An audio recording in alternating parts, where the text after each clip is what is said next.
சிறுவ பார்க்கும் கண்ணோட்டத்தில் இருக்கக்கூடாது. சிறுவ பார்க்கும் கண்ணோட்டத்தில் இருக்கக்கூடாது. நாடகத்தை கூடாது.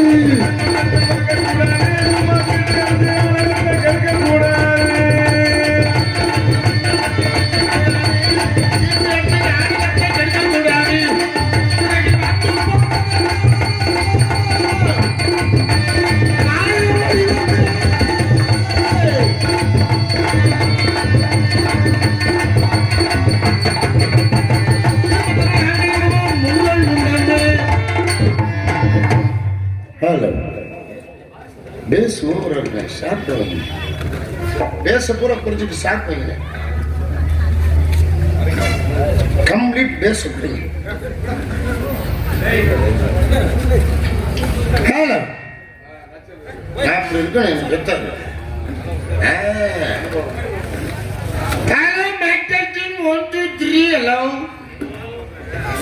நாடகம் ஆரம்பிச்சாச்சு கூத்து கோமல் ஏதாச்சும் நான் தான் பப்புணும் அப்படின்னு நான் தான் சொல்லிக்கணும். ஒரு பிள்ளையும் சொல்ல மாட்டேங்குது.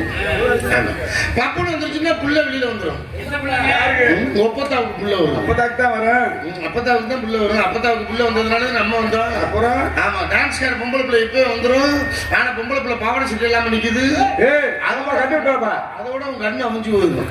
பாவாடை மோசமா இருக்கு. பாவாடை சட்டை இல்லாம நான் ஜிகு ஜிகுன்னு பாவாடை சட்டை கட்டல. வந்த பாவாடை சட்டை நிக்குது. அதை மாட்ட பண்ணி மாட்டி போட்டு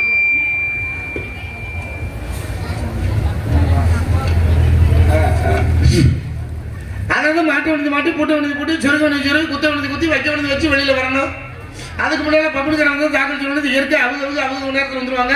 நாடகம் நல்லபடியா நடக்கணும் அப்படின்னா நீங்களே எப்படி இருக்கணும்? நாடகம் நல்லபடியா நடக்கணும் அப்படின்னாக்க வந்திருக்கிற 100 பேர் 10 பேரா எந்திரிச்சு வீட்டுக்கு போயிடணும். நாடகத்தை முடிச்சு வீட்டுக்கு போகலான்னு பாக்குறாங்க. வீட்டுக்கு போகலாம்ல. ஏன் 10 பேரா எந்திரிச்சு போனா நாடகம் நல்லபடியா நடக்கணும் அப்படின்னா விடிய வரைக்கும் ஒருவரை கூட மூச்சு விடப்படாது. தம்பி மூச்சுன்னா அந்த மூச்சு இல்லை. மனுஷன் விடுற முக்கியமான மூச்சு 2 மூச்சு. ஒண்ணு மேமூச்சு இன்னொன்னு கீழ்மூச்சு. எல்லாம் மேமூச்சு கீழ்மூச்சு. மேமூச்சு கூட தாய்மல அவங்களுக்கு கீழ்மூச்சு தான் தாங்க முடியாது. கொலை பண்றவங்க கூட ஒத்துக்கிறவங்க அவங்களுக்கு குஷி விட்ட மட்டும் ஒத்துக்க மாட்டேன். கொலை பண்றவனை பார்த்து கேள்வி நீ கொலை பண்ணியா நான் தான் கொலை பண்ணேன். இந்த குஷி விட்டவனை பார்த்து கேள்வி நீ விட்டியா சத்தியமா சாமி போது நான் ஒத்துக்க மாட்டேங்கிறேன். அதுக்கு கௌரவ பிரச்சனையா? கௌரவ பிரச்சனை.